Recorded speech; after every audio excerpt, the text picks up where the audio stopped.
할렐루야 샬롬 인사합니다. 할렐루야 샬롬 샬롬 샬롬 샬롬 샬롬.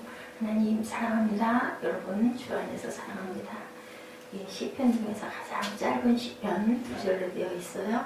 117편이죠. 오늘은 진실하신 하나님이라는 제목으로 우리 함께 말씀의 은혜를 나눕니다. 117편은 모든 그 성경 한 중앙에 1189장 중에 595장에 속해 있는 가장 가운데 자리입니다. 근데 거기에서 말씀하신 게 너희 모든 백성들아 그를 찬송할지어다. 그죠? 우리는 하나님을 찬양하기 위해서 태어났어요. 자녀들이 태어나서 세상에 살아가면서 부모에게 기쁨이 되는 것처럼 우리 하늘아버지도 마찬가지죠. 할렐루야로 끝이 납니다. 할렐루 찬양하라 야는 야훼 두 단어로 이어져 있어요. 그래서 할렐루야 할 때는 할렐루야 이렇게 하는 게 더 깊은 뜻을 의미한다고 합니다.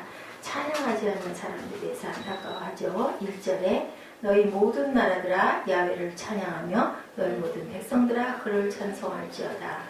세상 나라들이 세상 민족들이 하나님을 찬양하지 않는데 믿지 않는다 하더라도 하나님은 안 계신 게 아니라 계시기 때문에 모두 다들 하나님을 찬양해야 한다라는 것을 시인은 안타깝게 외치고 있죠. 그들의 가장 필요한 것 하나님을 알고 하나님을 찬양하는 것인데 그만 눈이 안 보이고 안 보이죠. 안 보이니까 뭐가 있어 없지 이렇게 생각을 하는 거죠. 근데 우리는 알죠. 안 보이는 게 얼마나 귀한 것. 그죠? 공기도 안 보이잖아요. 그런데 분명하게 있습니다. 파장도 중요하죠. 그런데 분명하게 보이지는 않습니다. 찬양하지 못하는 것만큼 안타까운 것은 없다. 부모보다 더 큰 부모, 그죠? 부모 위에 부모 가장 근원이신 하나님 아버지를 우리가 찬양해야 되겠죠. 찬양하는 백성들에게는 하나님께서 항상 내가 너를 지키시리로다 라고 말씀하십니다. 1점 미렉도 한 번도 허언이 없으시다 그러죠. 그렇기 때문에 찬양하는 백성들이 하나님께서는 복을 주신다. 우리에게 향하신 야훼 인자하심이 크시고 여호와의 진실하심이 영원하미로다. 우리 찬양 많이 하죠. 우리에게 향하신 야훼의 인자하심이 크고 크도다 크시도다. 찬양합니다. 우리를 향한 그 위대한 사랑을 우리는 늘 찬양해야 된다. 하나님의 사랑은 또한 어때요? 진실하시죠? 신실하시죠? 변함이 없으시다. 찬양하는 백성이 그렇기 때문에 돼야 한다. 하나님의 변함없는 그 사랑, 그 기회를 우리는 항상 기쁨으로 어떤 상황이든지 하나님께 감사와 찬양을 돌려야 된다.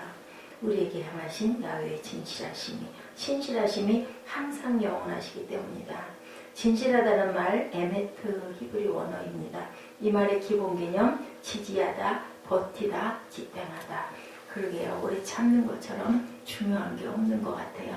꾸준하게 끝까지 완주할 줄 아는 것. 완주가 중요하다고 그러죠. 마라톤에서도 우승도 우승이지만 끝까지 가면서 그것을 견디는 힘. 세상 살아가려면 그만큼 공부하기 때문에 마라톤을 하는 사람들은 특별한 의미를 가지고 또한 그렇게 뛰는 사람들이 많다고 합니다. 산 위에 수천 년을 버텨온 바위가 변할지라도 야훼의 말씀은 변하시지 않는데 그래서 우리는 하나님을 믿을 수 있다. 언제 어떤 상황에서도 믿을 수 있는 것 성경에서는 진실하시다라고 얘기하죠. 우리나라에 그렇게 오래된 그 고고학적 유물이 많지 않은 이유가 1000년 이상 지탱된 그런 건물이 없다고 그래요. 왜냐하면 그 수많은 전쟁도 계절의 변화 때문에 그렇다고 합니다. 다른 나라에서는 우리나라에 흔하지 않은 뭐 때문에 지진 때문에 우리나라는 전쟁이 그렇게 많았다고 그러죠. 거의 1000번 이상이나 전쟁이 있었다고 하죠.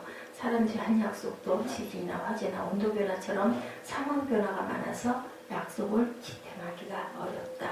그런데 지탱할 수 있는 것, 능력이 있으면 하나님은 전능하신 하나님인 것처럼 사람 관계에서도 마찬가지죠. 능력이 있으면 어때요? 어깨에 힘이 들어가죠. 그 정도쯤이야 내가 할 수 있으니까 아무 상관없어. 요즘에 그 코가텔에 제가 밤에 간간히 그 피로를 풀려고 보면서 거기서도 깊은 뜻도 발견하고 어제도 사무엘을 일부러 데리고 그걸 좀 보여줬는데 그 아이들 그 아주 어린 아이가 나와가지고 아주 기가 막히게 그 외국 팝송을 그 외국 우리 지난번에 봤잖아요. 그 쌤인가 그 청년이 하는 그거 못지않게 15살 청년이도 아주 기가 천재라고 천재.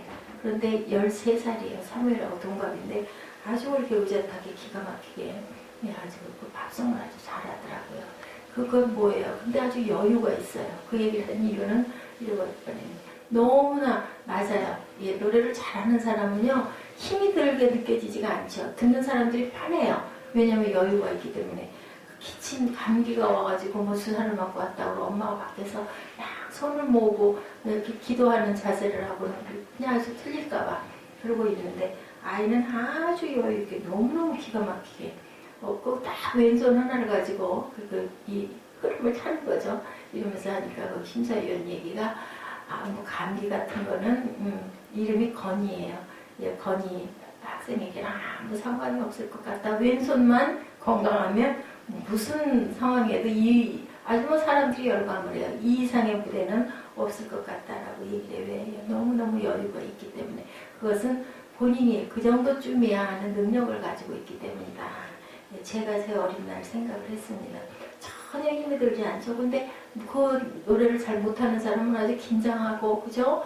그냥 숨 쉬는 거 호흡도 불안하고 그러면 듣는 사람이 조마조마하죠. 너무 힘이 들죠. 높은 올라갈 땐 또 막 억지로 올라가는 들으면은 아주 그게 편치가 않습니다. 이런 것처럼 능력을 가지고 있으면은 전혀 사람을 불안하게 하지 않는다. 하나님은 전능하신 하나님이기 때문에 어떤 일인지 우리가 편안하게 하나님께 맡길 수 있는 그런 우리는 정해져 있죠. 할 수 있는 게 정말 없습니다. 정말 이 몸을 가지고 있다 해도 뭐 다른 부분이 다 건강해서 조그만 부분 하나만 잘못되면 그 다음에는 아무것도 할 수가 없어요. 집중할 수가 없고 그 불편함 때문에 우리가 이렇게 하나님이 수천 년 모은 고목 비바람에 끄떡하지 않은 것처럼 버티고 계시기 때문에 우리는 살 수가 있고 오늘 날씨가 어제보다 더 춥더라고요. 어제 밤보다 바람이 아주 칼바람이 불어요. 우리 내일은 더 춥다면서요. 그 생각을 했어요. 정말 집이 없는 사람들, 돌아갈 곳이 없는 사람들, 어젯밤도 마찬가지고 집이 있다라는 게 얼마나 따뜻하고 그 불빛, 따스한 불빛이 얼마나 또 거기에 또 나를 반겨주는 가족이 있다라는 것처럼 귀한 게 없겠구나. 이렇게 생각이 들었습니다. 추울수록 날씨가 추운 그 가운데 있을 때 얼마나 가족이 따뜻함이 귀할까. 가족의 관계가 깨지고 말고가 중요한 게 아니라 진실에 기초하지 않은 관계는 언제 무너질지 모른다라는 것.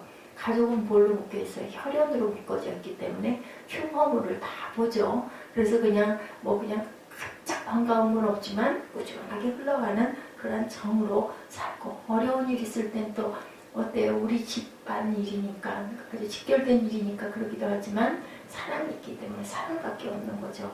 출애굽기 20장 16절에 내 이웃에 대하여 거짓 증거하지 말지니라. 거짓은 진실을 버리는 행위이기 때문이라는 거죠. 진실하기 때문에 신실하기 때문에 그렇기 때문에 변함이 없는 그 사랑으로 우리는 살아야 된다. 잠언 19장 9절에 거짓 증인은 벌을 면치 못할 것이요 거짓말을 내는 자는 망할 것이니라 하고 했어요. 신실한 관계가 가장 중요합니다.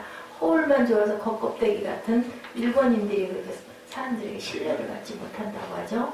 얼마나 앞에서는 깍듯하게 인사 잘하는 나라로 유명하잖아요. 근데 안에 있는 마음은 전혀 그 인사하는 거하고는 상관이 없다고 겉다르고 속다른 그런 사람을 처음에는 그 사람 정말 인사성 바르고 예의 바르고 너무너무야. 그런데 그 내면을 알고 보니 전혀 아닌 거예요. 그랬을 때는 그 인사하는 게 인사로 보이지가 않는다라는 거죠. 신실한 것, 진실한 것이 가장 중요하다. 그래야 변하지 않는다. 안팎이 진실해야 되겠죠. 하나님은 신실하신 하나님, 절대로 허언을 하지 않으시고 거짓말하지 않으신 하나님. 그래서 우리가 그 하나님을 따라가야 된다. 계시록 21장 17절에 거짓말하는 자는 결코 돌아오지 못하되 오직 어린 양의 생명책에 기록된 자들 뿐이다. 거짓말하는 자들은 결코 그리로 들어오지 못한다. 진실을 버리고 거짓을 일삼는 자들 하나님 나라에 들어갈 수 없다. 그렇기 때문에 우리는 하얀 거짓말도 되도록이면 하면 안 된다. 근데 때로는 가끔 상대방이 그걸 정말 정확하게 알았다가는 큰 상처를 받을 것 같을 때 우리가 바로 이야기하지 못할 때가 있습니다. 또 불쾌할까 봐서 그래서 살짝 돌려 얘기할 때가 있죠. 디모데전서 4장 1, 2절입니다. 어떤 사람들은 믿음에서 떠나 미혹해하는 영과 귀신의 가르침을 쫓으리라 하셨으니 자기 양심이 화인마저 의식함으로 거짓말하는 자들이라. 이런 자들이 천국에 들어갈 수 없는 거죠. 거짓은 사탄의 속성이라는 것 우리가 알아야 됩니다. 진실하다는 말은 앞에서 드린 말씀대로 에메트라고 합니다. 이 말은 지탱하다, 버티다 라는 본래적인 의미를 가지고 있다고 그래요. 예, 최근에 부천에 양심주차장이라는 주차장이 섰다고 하네요. 기본 요금이 최초에 30분이고 10분 초과할 때마다 100원인데 주차장에 그 돈을 받는 사람이 없대요. 본인이 쓴 만큼 내고 가게 하는 그런 요금함이 붙어 있다고 합니다. 이렇게 우리가 우리 눈에 누가 보든 안 보든 항상 바르게 행동할 수 있는 것 가장 중요하다. 또한 진실을 행동으로 보일 줄 알아야 된다. 요한 3서에서 얘기하죠. 우리가 생각만 하고 알기만 하고 행하지 않는 것은 아무것도 아니라 내가 내 자녀들이 진리 안에서 행한다함을 듣는 것보다 더 즐거움이 없도다. 이렇게 하나님께서 말씀하셨어요. 진리 안에서 진실을 행동으로 보일 때 주님이 기뻐하시고 행동함으로 인하여 우리가 선택함으로 인하여 우리가 천국과 어디요? 지옥으로 나뉘어 가는 거죠. 악을 자꾸 쫓아가죠. 그리로 걸어가죠. 움직여 가는 게 중요하다. 영국의 은행에서 간직하고 있는 보물 가운데 재가 있다고 합니다. 예, 그래서 그 미국의 시카고에 화재가 났을 때 그 시카고 지점에 있던 지폐가 탄 재라고 그래요. 그런데 이 은행은요, 화재 후에 지폐가 탄 재를 모아서 화학적으로 분석을 해서 손해가 난 사람들에게 아주 정확하게 양심적으로 다시 그 돈을 지불했다고 그래요. 이제는 자기 은행은 무슨 일이 있어도 고객과의 약속을 지키는 은행이라는 사실을 나타내 보여주고 있다고 합니다. 이렇게 하나님께서는 신실하고 진실하신 하나님, 우리도 그분을 따라가야 되겠죠. 무슨 일이 있어도 한 번 한 약속은 지키는 성도들, 하나님께 서운한 부분은 무슨 일이 있어도 생명이 다하는 날까지 지켜가는 그러한 우리 저와 여러분 되시고, 또한 그 능력은 누가 주세요? 나는 정말 약하지만 우리가 구할 때 하나님께서 그 길을 열어주시고 감당할 만한 시험을 주신다.